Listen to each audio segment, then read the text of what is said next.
उसे पैसा चाहिए था, तो उसने कहा यार क्रिश्चियन हो जाओ। तो उसने अपने वजीर से कहा कि भाई ये हिस्ट्री है कि अब हम लोग क्रिश्चियन हो जाते हैं। कहते सर हो जाएंगे, कोई प्रॉब्लम नहीं है, लेकिन एक प्रॉब्लम ये है कि 17 दिसंबर से 25 दिसंबर तक जो पेगन फेस्टिवल होता, जो पेगन थे वो लोग, जो फेस्टिवल होता है वो बंद हो जाएगा, इसलिए कि हम क्रिश्चियन हो गए तो होगा नहीं। तो वो बच्चों को बहुत बुरा लगेगा, पब्लिक को बहुत इन्जॉय करते हैं, ख़ासतौर से 25 को मेन डे। उसने कहा हाँ ये तो सही कह रहे हो, ये जीसस क्राइस्ट की पैदाइश कब थी? कहते साहब वो अप्रैल में थी। नहीं कट करो, वो 25 दिसंबर को है, ये हकीकत है जी। और 400 साल बाद क्रिश्चियनिटी के अप्रैल से दिसंबर ले आए, और इसलिए कि यहाँ पेगन फेस्टिवल होता था। अब मनाते हैं आप आराम से। ये जो सारे फेस्टिवल हैं ये रिलीजन से, हर एक को एक इंटरटेनमेंट डिपार्टमेंट चाहिए होता है अपनी कंपनी चलाने के लिए। तो ये रिलीजन ने, ये सेकुलर त्यौहार थे जिन्हें रिलीजन्स ने ले लिया है। ये मौसम के थे, फसलों के थे, किसानों के थे, उसको आपने लेके रिलीजियस रंग दे दिया। ये कोई रिलीजन से थोड़ी आए आप। अच्छा हमें देखिए, हम तो मुल्द हैं, हम ईद मनाते हैं, हम दिवाली मनाते हैं, हम होली मनाते हैं, हम क्रिसमस मनाते हैं। बम्बई की फिल्म इंडस्ट्री की सबसे बड़ी होली हमारे घर में होती है, सबसे बड़ी ईद हमारे घर में होती है। वो हमारे सोशल वो है, हमारे हेरिटेज है। ऐसा थोड़ी है कि we will throw the baby along with the water. ये तो अच्छी चीज़ है, इन्हें रखो, जो बेकार है फेंक दो। जी हाँ हेलो जी, मेरा सवाल नादवी जी से है। जैसा कि आपने बोला कि गॉड टाइम के भी परे हैं, और गॉड इतनी कॉम्प्लेक्स चीज़ है कि उसे ह्यूमन माइंड समझ नहीं सकता, और गॉड ने अर्थ पे फ्री विल भी दे दी है। तो आप अपना वक्त ज़ाया क्यों कर रहे हैं गॉड के बारे में बात करके? अपन को तो बात करनी चाहिए कि सोसाइटी को बेहतर कैसे करें। जी, मैं गॉड वही बताता है सोसाइटी को कैसे बेहतर करे। अभी मैं आपका जवाब देता हूँ। आपने कहा कि टाइम पे वो एग्जिस्ट नहीं करता, सो मेरा सवाल ये है कि जैसा आपने बोला कि गॉड बहुत ही कॉम्प्लेक्स चीज है। मैंने कहा ही नहीं कि कॉम्प्लेक्स है, तो आपके अल्फाज हैं। कॉम्प्लेक्स का लफ्ज गॉड के लिए सुइटेबल नहीं है। क्यों? क्योंकि कॉम्प्लेक्स वो चीजें होती हैं जो ऑब्जेक्ट हो। God is not an object जिसको आप इंस्ट्रूमेंट के जरिए लेबोरेटरी में जाके टेस्ट करें, oh it's very complex. No, वो कोई कार का इंजन नहीं है। वो फिलोसॉफिकली नेसेसरी बीइंग ऐसी बीइंग है जो सिंपल बीइंग है। हाँ, आप उसको मुकम्मल तौर पे उसकी तमाम हिकमतों को जान ले और हर चीज को जान ले, ये पॉसिबल नहीं है, क्योंकि वो ऑल वाइज है, आप ऑल वाइज नहीं है, और वो खुदा है, वो आपको सारी चीजें बता दे, ये जरूरी नहीं। मेरा सवाल ये नहीं था, मेरा सवाल ये था कि जब गॉड इतना परे है इस दुनिया से कि उसने अर्थ पे फ्री विल भी दी है, हम सब ह्यूमंस की फ्री विल है, और जो सोसाइटी में हो रहा है वो अपन लोग डिसाइड करेंगे। तो अपन लोग डिसाइड नहीं करेंगे ना, अपन लोग डिसाइड नहीं करेंगे। गॉड जो है, गॉड ने वो उसकी जात, उसकी एग्जिस्टेंस टाइम एंड स्पेस से परे है, लेकिन वो हमारा टेस्ट ले रहा है, और उसी गॉड ने हमें बताया कि तुम्हें क्या करना है क्या नहीं करना है। तो जाहिर उस गॉड की बात सुनेंगे ना। जी, वो पीछे एक चश्मा लगाए जो मैम खड़ी हैं, उनको दीजिए। हाँ आप जी जी बिल्कुल आएंगे। देखिए मैं कोशिश कर रहा हूँ सब तरफ जाने की। हाँ उनको दीजिए माइक। जी हेलो सर, मैं ओमनी प्रेजेंट नहीं हूँ, टाइम पाबंद हूँ, और जहाँ तक कोशिश कर सकता हूँ करूँगा। जी अपना नाम बताइए। मेरा नाम उर्सुला है, मैं दिल्ली यूनिवर्सिटी की एक स्टूडेंट हूँ, और मैं स्टूडेंट फेडरेशन ऑफ इंडिया से हूँ। मेरा सवाल मुफ्ती जी से है कि इस हॉल के इस कमरे में बैठ के हम लोग रेप की मोरालिटी के बारे में फिलोसफिकली बात तो कर सकते हैं, बट असलियत ये है कि रोज़मर्रा की ज़िंदगी में औरतें रेप के थ्रू गुजरती हैं, और हम लोग सिर्फ नंबर्स पे इस तरह नहीं देख सकते, क्योंकि कितनी औरतें हैं इन कंट्रीज़ में जहाँ पे आप बता रहे हैं कि केसेस कम हैं, जिनका एक्सेस है कि वो जाके केस फाइल कर सकें। कितनी औरतें हैं जो जिनको काम करने की आज़ादी है उन कंट्रीज़ में। यूरोप में ये आज़ादी आ गई, यूरोप में ये रूल्स आ गए, तो हम आज उसके बारे में बात कर पा रहे हैं। जी जवाब। आपने ये कहा कि कमरे में बंद होकर हम लोग इस पर फिलोसफिकली बात कर सकते हैं, लेकिन हकीकत में क्या हो रहा है, वो ग्राउंड लेवल पे क्या हो रहा है जो बहुत गलत हो रहा है, और वो सफ़र कर रही हैं। आई एग्री, बहुत गलत हो रहा है, और जो गलत हो रहा है उसको हमें रोकना है। और क्यों रोकना है, वो गलत क्यों है? हमारे पास इसका ऑब्जेक्टिव फाउंडेशन है, इनके पास उसका ऑब्जेक्टिव फाउंडेशन नहीं है। मैं ये कहना चाह रहा हूँ कि जहाँ पे भी जुल्म हो रहा है, जहाँ पे भी औरत पे जुल्म हो रहा है, या उसकी इज्जत लूटी जा रही है, या उसे तकलीफ पहुँचाई जा रही है, और सिर्फ औरत नहीं, किसी इंसान के ऊपर भी जुल्म हो रहा है, तो उसके खिलाफ खड़ा होना, ये मॉरलिटी हमारे पास गॉड के पास से आई है। वरना जावेद साहब तो कह रहे हैं कि जो है मेजॉरिटी डिसाइड करेगी, तो मेजॉरिटी तो कभी भी बदल सकती है। क्या आप हाँ। ये थोड़ी सी आपको गलतफहमी है। मैं अगर मेरे जुमले से ये मदनत निकला या मैंने कहा तो ये जुमला मैं वापस लेता हूँ, ये मेरा मतलब ही नहीं था कि मेजॉरिटी डिसाइड करेगी। मेजॉरिटी डिसाइड करे तो दुनिया में बड़ी वैसे आपने कहा था ये जुमला, अच्छा हो सकता है, मैं मान रहा हूँ। बाद में रिकैप कर लेंगे। अरे बाएं मेरे हाथ। भाई, एक जी, सेकंड मैं अपनी एक्सप्लेनेशन दे रहा हूँ। मुनासिब बात यह है कि हम सब के सब दिल में जानते हैं कि क्या अच्छा है क्या बुरा है, हमें पता है अच्छी तरह से। जो लोग बुरे काम करते हैं उन्हें भी मालूम अच्छा क्या है।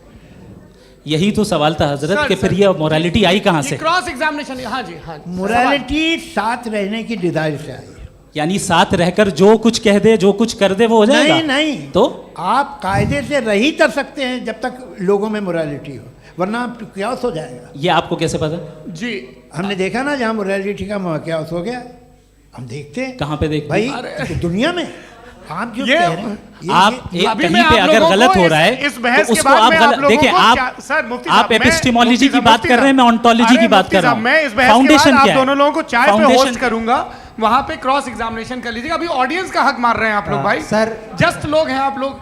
और ये भाई ये एक हाँ बच्चे- उधर उधर आएंगे, उधर इनको आएंगे। भी- जी सर आएंगे आएंगे। अच्छा सर मेरा नाम लईकुर रहमान है और मैं अलीगढ़ मुस्लिम यूनिवर्सिटी का स्टूडेंट हूँ।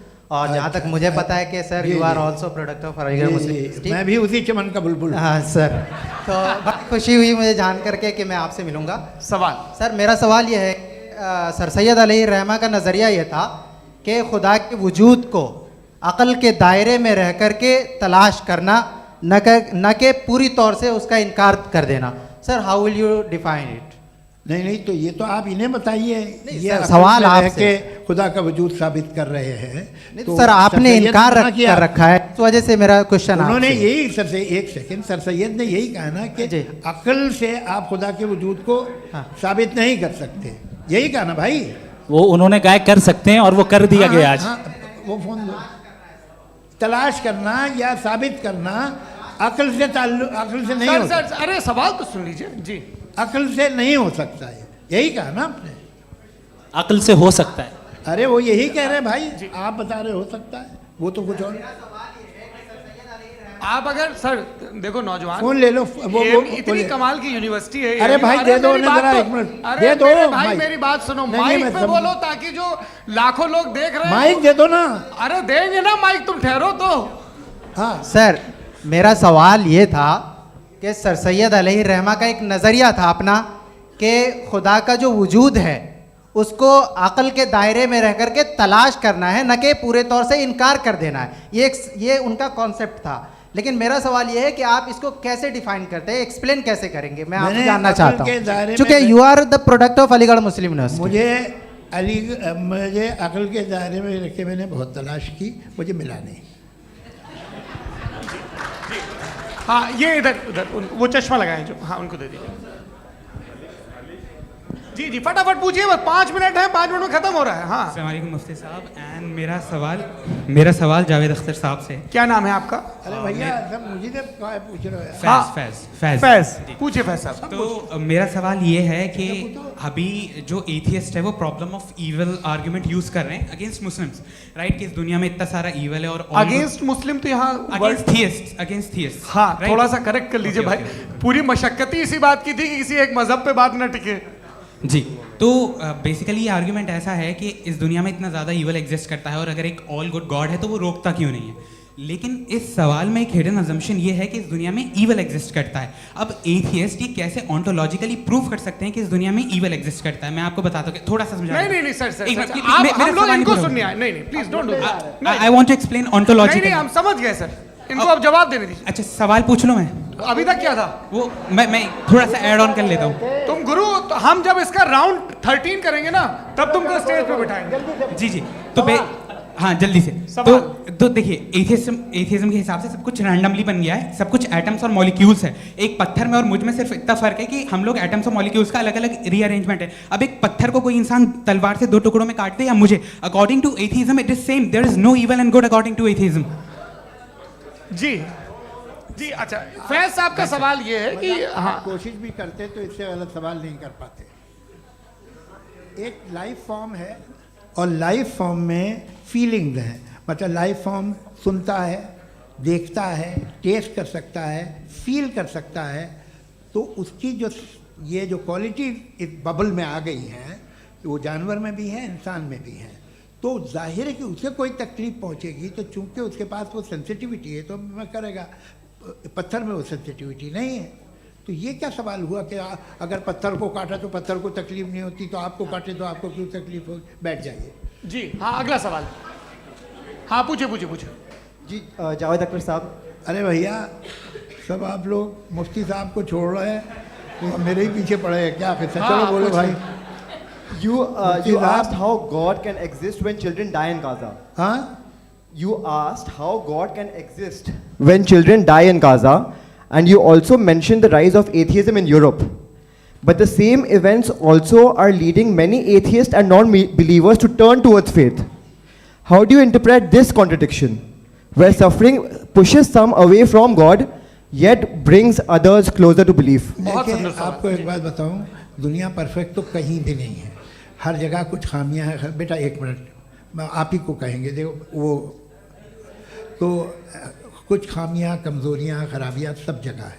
लेकिन अगर देखोगे ईमानदारी से कि दुनिया सबसे ज़्यादा महज़ब कहाँ है, एक आम शहरी को कहाँ हुकूक हासिल हैं, वो बोल सकता है, अपनी मर्ज़ी से काम कर सकता है, अपनी मर्ज़ी से राय दे सकता है, हुकूमत के ख़िलाफ़ बोल सकता है, बरसरे इक़्तिदार लोगों के बारे में बोल सकता है, सरमायादारों के ख़िलाफ़ बोल सकता है। तो आपको ये स्कैंडिनेवियन कंट्रीज़ में मिलेगा, वेस्टर्न यूरोप में मिलेगा। मैं नहीं कह रहा वो परफेक्ट है, बिल्कुल नहीं, वहाँ बहुत ख़राबियाँ भी हैं, परफेक्ट तो कोई।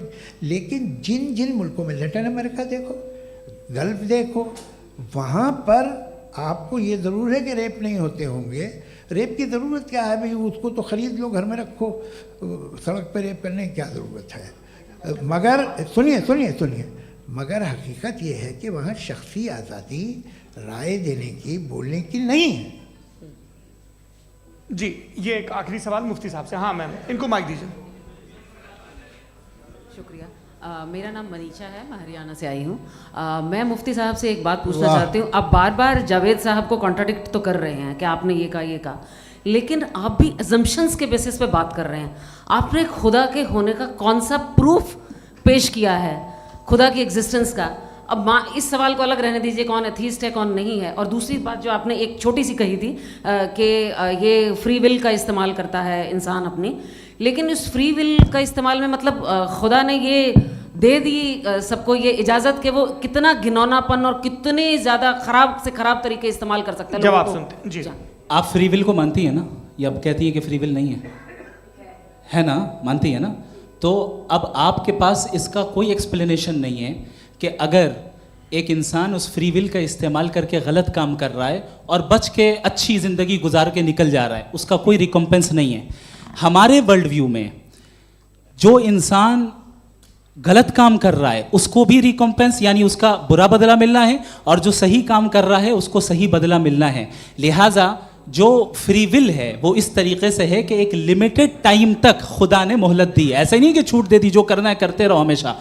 वक्त आएगा जब एग्जाम का टाइम खत्म होगा तब रिजल्ट आएगा, दौराने एग्जाम जबरदस्ती आपको नहीं बताया जाएगा। अरे भाई एक सेकंड, जी, एक सवाल मुफ्ती साहब से एक मेरा, सर, सर, मैम, एक मैम, सेकंड, मैम, क्रॉस- मुफ्ती साहब से एक जी, सवाल। हाँ, मैं भी- हाँ, हाँ, मुफ्ती हाँ, साहब, मैम, मैम, एक प्लीज, एक प्लीज, रुक जाइए, आपसे फोन, आप इसके बाद पूछ आपसे लीजिएगा, माइक यहीं छीन रहेंगे वो। चुका। हाँ बोलिए। मैं मुफ्ती मैम, साहब एक एक ही सेकंड। सवाल करता जी। हूँ कि अगर जो हो रहा है फ्री विल से हो रहा है और एक दिन बरोज़ क़यामत इंसाफ होगा मैशर में वगैरह वगैरह, तो दुआ क्यों मांगते हैं लोग? दुआ मांगते हैं इसके मतलब है अभी भी उसने ये डिपार्टमेंट रखा है कि मैं रोज़मर्रा की ज़िंदगी में इंटरफेयर बिल्कुल कर बिल्कुल, सकता हूं। He can. तो तुम कैन हो, तुम मुझे नौकरी दिला देते हो, मेरे बेटे को ग्रीन कार्ड दिला देते हो, और 45,000 बच्चे मरते हो उन्हें रोकते नहीं हो। नहीं, तो क्या आप ये कह रहे हैं कि इस दुनिया में जालिमों को कभी पकड़ ही नहीं होती है? अरे जो भी पकड़ होगी, वो बच्चे रोते हैं। बिल्कुल, देखें, वो औरतें मैंने रोती अपने हैं, ओपनिंग इसके बच्चे स्टेटमेंट में मरते यही कहा था आप कि मुझे जनाब नौकरी जावेद दिलवा साहब सिर्फ रहे हैं, इमोशनल मेरी आर्गुमेंट बेटी की जैसे दिस इज जगह एन शादी इमोशनल करा रहे हैं। आर्गुमेंट। ये छोटे मोटे देवियों और इसके सज्जनों, पीछे देवियों और इसके सज्जनों, पीछे का रीजन मैंने बताया क्या है, देखिए, मैं इसके पीछे का बार-बार यहाँ विजडम पर क्या है मैंने बताया। मंच से आप लोगों को सज्जनों इसलिए कह रहा हूं ताकि थोड़ा सा आपके कॉन्शियंस पे जोर रहे कि आपको ऑर्डर बचा के रखना है।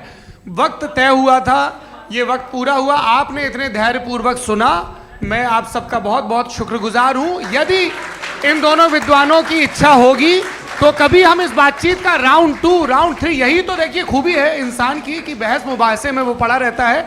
आप लोगों ने बड़े धैर्य का परिचय दिया, बहुत बहुत शुक्रिया। इसी के साथ ये बातचीत यहाँ पे आप समाप्त लोग को होती है। मैं एक बात बता दूं, ये सारी बहस हो गई, अब मुफ्ती साहब और बड़े मुफ्ती साहब इन साथ के साथ मैं खाना खाने वाला हूँ। अच्छा,